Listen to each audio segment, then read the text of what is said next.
dikembangkan oleh para perupa-pemuda yang notabene merupakan perupa-perupa yang mengusung budaya urban. Baik, Ibu dan Bapak sekalian, panelis terakhir sebelum nanti ada komentator Pak Warno Wisetrotomo. Panelis ini adalah dari Bali, yaitu Mas I Ngurah Suryawan.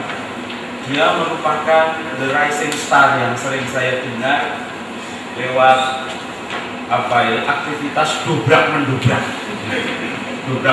Jadi sebelum saya ketemu orangnya, saya sudah sering dengar bahwa di Bali itu ada gedobrak terus, terutama bagaimana ada upaya untuk mendobrak hegemoni para seniman-seniman yang menjadi mapan. Seniman menjadi mapan itu konotasinya mesti sahabatnya para kolektor dan galeri, kaya dan laku gitu kan.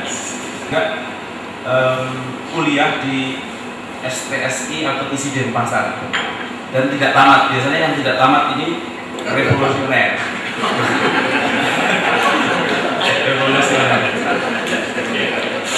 Beberapa kali saya mendengarkan presentasinya tentang apa yang akan disampaikan ini. Jadi setelah memberi saus, tomat, kemudian kecap dan sebagainya mungkin menjadi masakan baru, tetapi saya kira perlu kita apresiasi karena wacana akan selalu berguna, menjadi makna yang bisa kita kembangkan.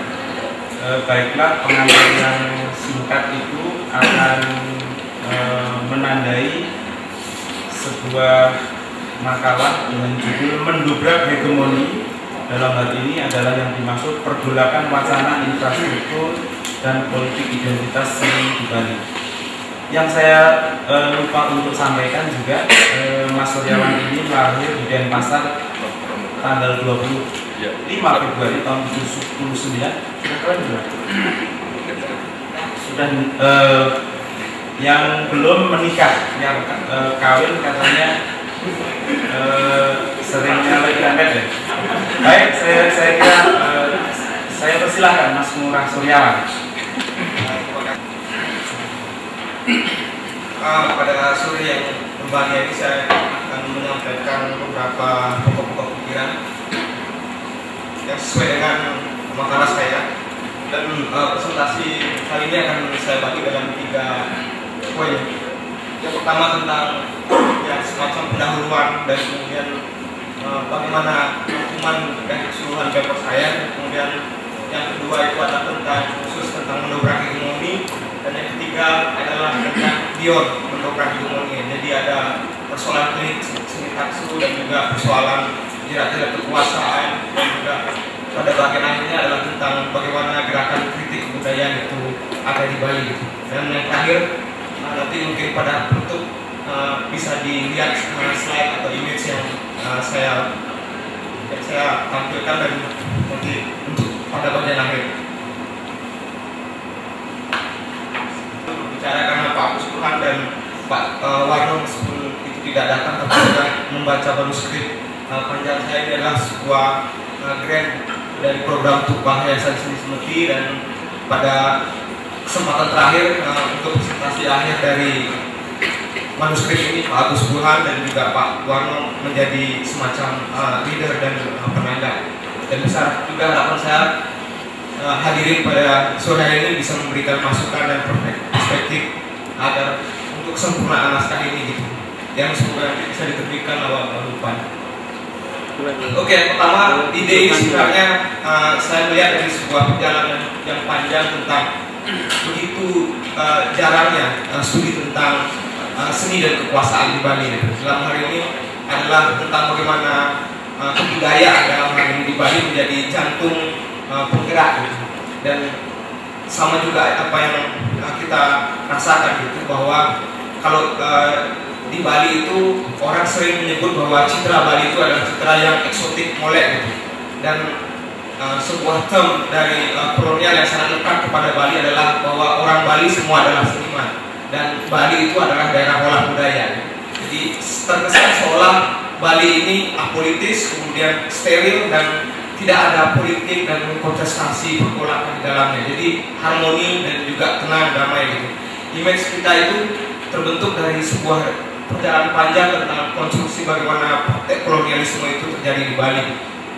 Dan itu juga yang menjadi judul dari manuskrip ini adalah dari Moi Bali gitu. Bali yang molek gitu, ke mendobrak hegemoni gitu. Jadi dari manuskrip saya tentang pergolakan seni dan rezim kekuasaan di Bali 1930 sampai 2005. Nah, proses itu kemudian berlanjut dengan sebuah gerakan yang tanpa sadar ini bisa dibilang menjadi sebuah rasa frustasi atau apalah gitu ya. Jadi semacam ya ungkapan frustasi anak muda yang nggak bisa masuk pasar dan lain sebagainya. Dan reaksi ini begitu keras ya dari sebuah gerakan yang menamakan dirinya gerakan mendobrak hegemoni gitu. Tapi di balik gerakan itu ya dengan sangat personal dan yang mengkritik dengan sangat tajam kepada person masing-masing pelukis yang terutama dalam Sanggar Dewata Indonesia, itu ada sebenarnya sebuah pesan gitu, yang kemudian belakangan menurut saya itu terbaca sebagai sebuah pergolakan panjang sebenarnya tentang kritik kebudayaan Bali terhadap semacam kritik bagaimana relasi antara budaya, seni dan kekuasaan itu ada di Bali. Tapi ketika ini gerakan ini awal lahir itu hanya dipandang sebagai sebuah hal yang sangat dangkal sebagai protes anak muda dan lain sebagainya. Padahal dalamnya ada berbagai macam hal tentang kritik terhadap infrastruktur, kemudian jaringan relasi antara media, kemudian kurator, kemudian penulis seni, kemudian juga museum dan lain sebagainya. Dan yang paling terpenting adalah juga institusi seni yang kemudian menjadi support dari kekuasaan, dari jejaring kekuasaan itu yang menjadi salah satu bagian dari jejaring kekuasaan seni itu. Nah, tapi kemudian yang menjadi persoalan dan kritik tajam terhadap teman-teman di klinik seni Taksu ini adalah tentang bagaimana mereka bisa melawan atau terus menciptakan kontinuitas dari gerakan perlawanan mereka. Apakah mereka kemudian akhirnya akan menjadi masuk dalam jerat-jerat kekuasaan itu, kemudian atau tetap menjaga ritme sebagai sebuah gerakan alternatif, sebagai sebuah pemikiran. Saya merasa kritik itu sangat tajam, dan kemudian pada saat itulah kemudian gerakan alternatif art space bagi saya harus menentukan sebuah pilihan, dan pilihan itu tentu menanggung risiko. Risiko itulah yang kemudian harus diterima menjadi sebuah ya semacam pergolakan terus-menerus dalam gerak dari seni rupa di Bali. Tapi yang menjadi pemahaman saya tentang perjalanan panjang dari sejarah seni rupa Bali itu adalah bahwa Salento pernah menyebutkan, kalau kurang lebih saya mengingat, adalah bahwa Bali itu adalah sesuatu yang khusus gitu. Karena di dalamnya seni dan kebudayaan itu menjadi sesuatu yang sangat sentral. Dan ketika membicarakan seni bagi saya di Bali itu adalah representasi tentang bagaimana arah dari politik kebudayaan Bali. Dan ketika kita bisa memeriksa operasi kekuasaan yang melandasi politik kebudayaan Bali hingga kini, kita juga akan bisa melihat bagaimana pergolakan kesenian itu ada. Nah, dan yang pada bagian akhir silakan Mas untuk ada beberapa slide image. Ya, ini ada beberapa karya-karya dari teman-teman klinik seni Taksu. Ini ada manifestonya gitu. Manifesto dari teman-teman di klinik seni Taksu kepada orang atau institusi Sanggar Dewata Indonesia pada khususnya, dan beberapa seniman, Cusin, kemudian kritikus. Lanjut. Ya, ini kritik terhadap infrastruktur, salah satunya adalah museum gitu ya. Museum di Bali, ke Rudano dan lain sebagainya. Ya, ini ya, ini ada proyek dari ini seniman yang katanya paling cerdas di Bali itu ya, Mandirianto, tentang proyek 1 miliarnya art and peace, tapi diplesetkan menjadi art nepis gitu. Kalau di Bali itu bahasanya seni inilah uangnya gitu, kurang lebih seperti itu. Ya, ini salah satu alternatif art space klinik seni Taksu, sudah almarhum ya, uangnya sudah almarhum. Ya, ini ada satu proyek dari teman di Jogja tentang mural. Ya, ini di ruang saya. Saya kira itu aja dari presentasi saya, semoga tidak lama. Terima kasih. Terima kasih, sangat efektif. Panitia telah mendesain sedemikian rupa bahwa yang pertama ditampilkan memang Mas Kasian dengan satu tesis bahwa terjadi evolusi historiografis di rupa di Indonesia. Kemudian kita bisa melihat berbagai macam makalah-makalah yang mungkin bisa mengimplementasikan atau menghadirkan kasus-kasus untuk bisa melihat tesis itu dari yang bersifat lokal sampai juga pada pergerakan-pergerakan yang bersifat politik kebudayaan dalam arti luas dalam satu era tertentu. Nah, saya kira apakah benar apa yang disampaikan oleh Mas Kasian itu juga bisa dilihat dari kasus-kasus yang kemudian kita dengarkan bersama dari panelis yang lain. Jadi saya kira tugas kita bersama adalah mempertanyakan kembali pada mereka apakah benar apa yang Anda kemukakan itu mempunyai satu argumentasi yang kuat seperti itu. Tetapi sebelum kita semua mempertanyakan kembali atau merespon kembali apa yang disampaikan para panelis, kita dengarkan bersama komentar dari Pak Suwarno Wisetoromo. Saya tidak perlu memperkenalkan beliau karena beliau ini termasuk salah satu selebnya seni rupa Indonesia. Kalau bahasa Jawanya salep, artinya juga mengobati. Nah, beliau akan memberikan komentar, kemudian respons atau apa saja yang terkait dengan apa yang telah dikemukakan oleh para panelis terkait dengan problem-problem historiografi dan sosiologi dalam berbagai fenomena seni rupa modern Indonesia. Saya persilakan. Assalamualaikum warahmatullahi wabarakatuh. Salam sejahtera untuk kita semua. Pak Burhan, terima kasih atas waktunya. Saudara sekalian yang saya hormati, seperti hanya Mas Bambang Bujono, Mas Bambu, ketika saya menerima surat dari galeri juga senang dengan bingung gitu karena ada jabatan yang mungkin baru kali ini saya sandang gitu, seumur-umur jadi sebagai komentator dan elaborator. Ini keren banget jabatan itu dan saya langsung ingat Roni Pati Nasarani dan sebagainya. Ini memang acuannya di Metro TV jadi ada panelis yang nanti ada ahlinya yang berbicara. Cuma persoalannya kalau komentator sepak bola itu pasti lebih ahli dari yang main sepak bola. Nah, ini bisa jadi bisa terbalik karena kawan-kawan muda yang di samping kanan saya ini cemerlang gitu. Berkali-kali saya baca tulisan saudara Lurah ini selalu mencerahkan gitu, dan ya oke, tapi saya akan melakukan pekerjaan itu sejauh yang bisa saya baca dari 1, 2, 3, 4, 5 paper yang dikirimkan oleh Galeri Nasional kira-kira 1 minggu yang lalu. Baik, saya melihat sesi ini tadi Pak Burhan memberi introduksi yang menarik bahwa serius ya kalau melihat topiknya sejarah dan sosiologi. Mungkin ini diandaikan bahwa bagaimana sejarah seni rupa Indonesia dibangun, dia bertumpu pada fakta-fakta sosial dan fakta-fakta fakta-fakta sosial dan fakta-fakta visual. Saya kira tak terelakkan bahwa kesenian atau seni rupa berurusan juga dengan proses perubahan sosial, baik yang terjadi secara berangsur-angsur atau yang secara revolusioner, secara cepat. Tokoh misalnya Janet Wall dan seterusnya bagaimana bicara tentang operasionalisasi ilmu sosial dalam membicarakan kesenian, tetapi saya kira tidak pada tempatnya saya mengatakan itu dari 5 makalah, karena itu mungkin ada catatan satu persatu dari kawan-kawan yang presentasi. Saya akan mulai dari Mas Kasian, ada saudara Kasian tentang papernya yang mengukit tentang evolusi historiografi. Ia menyoal, saudara kasih ini menyoal tentang evolusi historiografi dalam studi rupa Indonesia.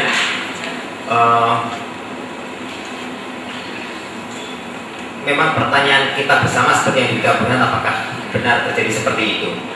Ia mengandaikan sebagai sebuah proses transisi yang dikatakan dalam makalahnya itu berpotensi berhasil dan gagal. Kalau berhasil, dia mengatakan tandanya adalah terjadinya reintegrasi, reorientasi, dan reorganisasi. Kalau gagal, ditandai dengan disintegrasi, disorientasi, dan disorganisasi. Menarik karena Ngurah mencoba membongkar sepenggal peristiwa dalam kehidupan serupa Bali yang saya kira cukup menentukan letupan gejolak serupa di Bali. Nah, ini yang memang hampir tidak pernah kita ketahui dengan cukup terang, gitu. Jadi Bali yang aman tentram ternyata kan menyimpan sisi-sisi gelap berkaitan dengan soal sosial politik. Tetapi pertanyaan kita adalah, benarkah lapis-lapis peristiwa tersebut bisa kita lihat sebagai sebab akibat yang linear misalnya? Apakah betul itu bisa ditarik garis lurus bahwa dari apakah misalnya tidak ada fakta yang hilang dalam potongan peristiwa tersebut, sehingga seolah kalau membaca presentasi Ngurah seolah sambung menyambung menjadi satu dan akibat-akibatnya lurus, atau jangan-jangan ada fakta yang hilang kalau terjadi kesenjangan begitu rupa sejak trauma politik 65 sampai SDI sampai Dewata gitu. Adakah peristiwa yang kemudian sesungguhnya jangan-jangan itu menjadi ahistoris dalam konteks peta sosiologis, peta geografis, peta politis yang sesungguhnya terjadi di Bali, gitu. Nah, begini, dengan judul Moi Indi Cita Rasa Kelas Soekarno dan Suyono, saya membayangkan begini waktu membaca. Cita rasa kelas menurut saya bisa dijadikan pintu masuk untuk membicarakan masalah ragam persepsi publik yang terkait dengan ragam kreativitas yang tengah terjadi, karena cita rasa kelas juga berlapis-lapis, kelas apa yang kemudian menciptakan resepsi publik yang berlapis. Dan adakah kemudian itu mengambil keragaman kreativitas? Kemudian Soekarno tidak Anda sebut, saya bayangkan adalah bisa dijadikan pintu masuk untuk membicarakan model patronase yang pernah terjadi. Kan kita mendengar jelas dan tidak jelas bahwa Soekarno itu begitu flamboyan, begitu mempesona bagaimana membangun hubungan dengan para seniman misalnya gitu. Tiap pagi ada coffee morning di Istana Sujoyono, dipanggil ngobrol, maki-makian, manggil namanya dan seterusnya. Nah, ini yang tidak pernah terangkat dalam historiografi kita. Ini PR Mas Kasihan juga saya kira kalau mau vakumkan. Dan Sujoyono saya bayangkan juga sesungguhnya bisa jadi pintu masuk untuk membicarakan model seniman yang rakus membaca buku, yang berpikir aktivis, orator yang flamboyan, pacarnya banyak,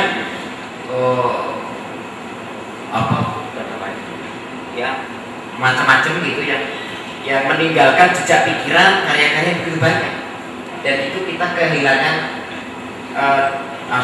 hampir nggak menemukan lagi maksudnya model seniman model Sujoyono. Nah, kalau kita mau ngomong evolusi, saya kira seperti yang dikatakan Mas Kasia, indikator-indikator itu menurut saya satu tanda memang terjadi kemacetan itu. Untuk saudara Gito Waluyo, saya sama sebetulnya isi komentar saya dengan saudara Hamdani. Banten, Agus Jaya, Toto Jaya. Saya suatu baca nama Toto itu agak protes, ingat saya Toto Togel, Toto Jaya ternyata Anda salah. Toto Jaya dan berupa urban. Ya apa yang terjadi di Banten sebenarnya juga terjadi di mana-mana juga gitu. Tadi saya katakan kota kecil di sekitar Jogja itu tidak semuanya kemudian masuk dalam putaran arus yang sama serunya seperti di kota Jogja khususnya itu. Pertanyaannya kan sebetulnya bagaimana soal memberdayakan diri atau memobilisasi diri dalam putaran arus yang saya sering menyebutnya dalam gerak sentrifugal, melenting keluar terus itu dalam berbagai panggul itu. Nah ini persoalannya. Artinya apa? Artinya memiliki kemampuan apa untuk bisa ditawarkan masuk ke putaran-putaran itu persoalannya saya kira. Jadi saya punya ilustrasi kecil, mohon maaf kalau ini saya ceritakan, tapi mudah-mudahan jadi inspirasi juga. Entah apa di kota kecil di Davos itu di Switzerland itu ada kota kecil yang kota ini sering dijadikan pertemuan ekonomi tingkat tinggi. Di dekat satu hotel bagus saya lupa namanya, tetapi ada satu museum kecil itu untuk membangun. Museum dibangun untuk memberi penghormatan yang sangat tinggi pada seniman yang namanya Kistner, seorang seniman grafis. Seniman Kistner tidak besar di Davos, tapi besar di negara-negara besar di Eropa. Tetapi karena Davos merasa Kistner ini lahir di kota kecil ini, dia telusuri, dia teliti, dia presentasikan ilmu Kistner itu, data-datanya, karya dikumpulkan, ditarik kembali dari daerah mana-mana. Kemudian dibangunkan museum yang bagus di situ, persis di satu kota yang bertanya sangat strategis. Untuk apa ketika saya tanya? Ya kita berusaha untuk membangun ikon kampus ini melalui Kistner menjadi salah satu ikon kota yang penting. Nah, pertanyaan kita kan kemudian, ya bagaimana sekarang tugas Anda dan teman-teman melalui Dewan Kesenian atau melalui apa melihat Agus Jaya, Uto Jaya itu menjadi mau diapain kan kira-kira gitu. Nah, karena kalau ngomong perupa di mana-mana adalah Seniman Uban. Ramli, ini topik penting dan topik serius. Saya sesungguhnya agak susah membaca, agak susah menangkap fokus yang ingin Anda sampaikan. Saya menduga memang saudara Yahudin mencoba mempertanyakan potensi besar seni rupa kita yang bernafas Islami sebagai modal untuk membangun kebudayaan ini. Tetapi kemudian yang terjadi tidak didaya-gunakan dengan baik. Satu-satunya yang saya senang dengan paparan ini adalah dengan judul Islam, Seni dan Kekuasaan ini adalah bagaimana yang semula saya membayangkan bagaimana bisa menjelaskan bagaimana ideologi dalam ini saya kira Islam itu atau agama, praktek seni dan berhadapan atau tepatnya berkolaborasi dengan praktek kuasa. Nah, ketika Hamdan Zainuddin menyebut contoh tentang Festival Istiqlal, ini saya kira contoh yang menarik yang ada kita lupakan memang karena apapun tendensinya di balik festival itu, saya kira jangan-jangan peristiwa itu maksud saya bisa dijadikan model yang bagus untuk kita adopsi untuk menyelenggarakan event-event sejenis dengan skala yang sama, jangan-jangan ini. Karena kita tahu festival Istiqlal ini benar-benar berkolaborasi dengan banyak pihak. Pemerintah ring 1 turun tangan, ring bawahnya tidak, bisa tidak saya kira harus terlibat dan gitu. Kawan pemerasaan, ini saya kira juga lebih tepat pada pertanyaan-pertanyaan saya pribadi. Nah, pertanyaan saya selanjutnya untuk mengakhiri komentar ini, apakah diskusi ini mampu kemudian merumuskan atau sebelum itu adalah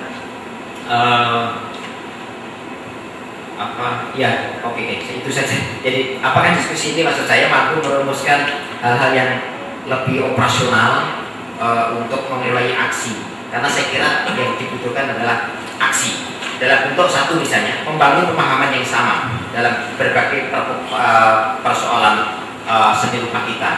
Kedua adalah apakah kita bisa menyepakati kata-kata kompak untuk membangun seni rupa Indonesia itu agar kemudian terjadi dinamika yang bagus itu. Kompak itu artinya seluruh komponen bergerak bersama-sama. Karena saya kira yang terjadi sampai hari ini kita tidak cukup kompak sebetulnya membangun dunia seni rupa kita ini. ada celah-celahnya, kita tidak punya kehendak dengan rendah hati untuk saling mengisi. Ini menurut saya. Jadi kalau ada bolong itu kemudian didobrak, bukan didobrak, dinisbikan kalau ada bolong, bukan dilengkapi. Ini menurut saya. Jadi saya kira kita harus cukup rendah hati sebetulnya untuk mengisi celah-celah itu dengan agar lebih dinamis. Dan tentang kegelisahan terhadap seni rupa kita, saya kira lebih pada persoalan bisa seperti istilah Mas Kasih adalah politik identitas, karena jangan-jangan secara tidak sadar kita memelihara inferioritas atas sejumlah keterbelakangan di berbagai atau di hadapan kekuatan-kekuatan yang kita tak kuasa menjemputnya. Terakhir adalah ini menjadi soal kita berkaitan dengan kompak dan kerendahan hatian tadi, adalah cara kita melakukan perlawanan seperti pelayanan pada murah itu kan memang sering heboh, reaktif, dan sering melukai. Nah, tapi ya ini nggak ngerti apakah ini sesuatu yang wajar atau tidak, saya nggak ngerti. Cuma bagaimana ini kita kelola sebenarnya menurut saya dengan cerdas, strategis, cermat, taktis, dan terukur. Nah, ini kayak bicara pejabat. Betapapun kita memiliki kekayaan visual, berlapis-lapis, dan fakta-fakta sosial yang membutuhkan kreativitas dalam mengelolanya. Saya kira itu, mohon maaf Pak Burhan, saya mau mengambil waktu sangat banyak. Terima kasih. Assalamualaikum warahmatullahi wabarakatuh. Terima kasih Pak instruksi Pak Jenderal Suwarno tadi. Kita mungkin untuk bisa mendapatkan rumusan-rumusan yang operasional biasanya dalam muktamar, dalam tanda petik seperti ini memang sulit. Tetapi sekurang-kurangnya apa yang disampaikan oleh Pak Warno ataupun para penanggap yang lain nanti bisa lebih dipakai untuk mengelaborasi tulisan-tulisan para panelis, sehingga ketika nanti diterbitkan menjadi satu yang utuh. Dalam hal itulah target langsung yang bisa kita dapatkan dari forum seperti ini adalah membangun sinergi bagaimana dinamika seni rupa kita itu seharusnya kita kerjakan. Baik, Ibu dan Bapak sekalian, saya kira saya harus membangunkan tidur Anda untuk memberikan kesempatan pada para panelis yang kedua yang ada di sebelah kanan maupun di sebelah kiri saya, sebelum nanti akan juga direspons oleh para penanggap yang lain. Langsung saya persilahkan, monggo dari sebelah kiri. Kalau biasanya dari sebelah kanan, ini postmodernisme sebelah kiri. Saya beri tanya kepada Mas Murad Suryawan. Saya tertarik sekali dengan makalah Anda yang demikian ketat sekali tentang pengamatan Anda tentang tadi. Tapi yang saya belum merasa lengkap mendapatkan informasi adalah apakah gerakan klinik taksu tadi itu apakah ada yang ingin isinya kemana? Apakah ada identitas yang diharapkan dari pergerakan yang teman-teman lakukan terhadap kesenian baru, baik artistik maupun wacana? Tadi di dalam Anda menyampaikan akal tadi, saya lihat sangat dengan permasalahan-permasalahan. Lalu hal yang bayangkan hal kayak apakah yang ingin diharapkan teman-teman dari kelompok komunikasi itu terhadap kesenian Bali ke depan atau Bali yang ideal itu pertama. Yang kedua untuk Mas yang menulis tentang Islam tadi, Mas Ramli ya. Tentang festival Istiqlal yang saya juga pernah beberapa kali melihat. Saya kira itu satu festival yang menarik buat saya karena di sana Islam yang digambarkan sangat kabur terhadap kesenian, kalau kemudian didukung sangat besar-besaran oleh pemerintah. Cuma masalahnya seniman Islam tiba-tiba sangat formal, ingin mengikuti pola pemerintah, tidak ada gebrakan-gebrakan terhadap artistik maupun wacana. Kalau kita lihat sejarah Islam, kalau kita lihat sejarah Cordoba atau sejarah Islam masa lalu di zaman abad Spanyol atau abad di Irak yang di Persia, itu bahwasanya Islam sangat dinamis dan sangat fleksibel, tidak sekaku yang di Indonesia. Kalau kita melihat tokoh-tokoh Islam kayak Al-Farabi, kayak kalau kita melihat ilmu Al-Fadilah, kayak filsafat, bahwasanya para filosof Islam itu sangat kaya terhadap dinamika wacana dan segala hal yang berkaitan dengan apa namanya dengan egalitarisme dan macam-macam. Jadi saya mengharapkan untuk Mas Ramli ada penelitian di mana bahwasanya Islam bisa tidak sekaku yang bayangkan sekarang. Artinya kalau dalam intelektual ada jaringan Islam, artinya ada Islam yang betul-betul bisa apa namanya bisa egaliter, bisa demokratis betul, tidak sanakan kalau membuat patung salah. Kalau membuat putusan nanti dihukumkan, nanti dia akan hidup. Nah, ini menurut saya kan mitos yang sebenarnya harus dilawan oleh seniman Islam. Dan dari sini saya lihat wacana tentang seniman Islam yang di luar visual, yang wacana sangat miskin. Dan dalam buku seni rupa pun tidak dibahas. Saya tidak pernah membaca tentang hal itu. Yang saya baca rata-rata cuma kelompok-kelompokan aja, ini seni kaligrafi. Nah, kaligrafi pun kalau di masyarakat yang umum hanya diketahui hanya Arab saja. Padahal kaligrafi bisa banyak hal. Nah, kendala-kendala itu saya tidak melihat ada upaya perlawanan dari seniman Islam untuk menjabarkan lebih dalam. Saya kira ada.